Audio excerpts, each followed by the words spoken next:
एक मिनट रुकिए, एक मिनट।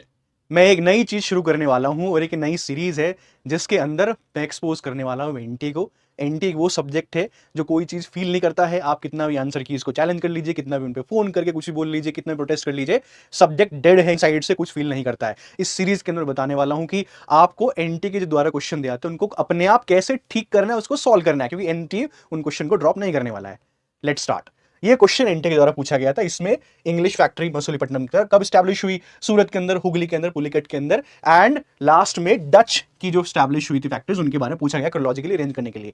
अब इसका आंसर एनटी ने क्या दिया था? इसका आंसर दिया था DABEC। लेकिन क्या ये आंसर सही है? एनटी के हिसाब से बिल्कुल ठीक है, लेकिन आप इसको क्लोजली देखोगे तो आपको रियलाइज हो जाएगा कि इसके अंदर जंबल कुछ प्रॉब्लम है। जैसे डच की जो पहली फैक्ट्री हुई थी पुलिकट के अंदर, डी सबसे पहले, कोई दिक्कत नहीं है। फिर उसके बाद मसूलीपट्टनम नहीं था, यानी कि सूरत था पहले, बी आएगा पहले। फिर उसके बाद आएगा मसूलीपट्टनम यानी कि ए, और फिर ई यानी कि आपका पुलिकट 1617, और लास्ट में आपका सी 1651।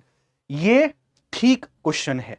उम्मीद है एनटी के पास जो मेरी सीरीज है पहुंचेगी और क्वेश्चंस आप ठीक करने की कोशिश करोगे, क्योंकि बच्चे कंफ्यूज हो जाते हैं सब इन चीजों को देख के। आपने भले ही ऑर्डर ठीक दिया हो, लेकिन एक दो अगर इधर उधर हो जाता है तो उसमें कंफ्यूजन हो जाती है।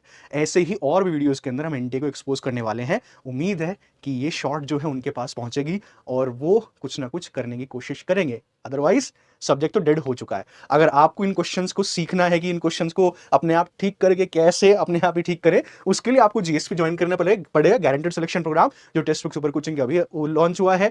अगर आप जीएसपी के अंदर एनरोल नहीं करना चाहते हैं तो नॉर्मल बैचेस के अंदर कर सकते हैं। सेल आई हुई है, सेल का फायदा उठाइए, फटाफट से एनरोल कर लीजिए। Thank you very much.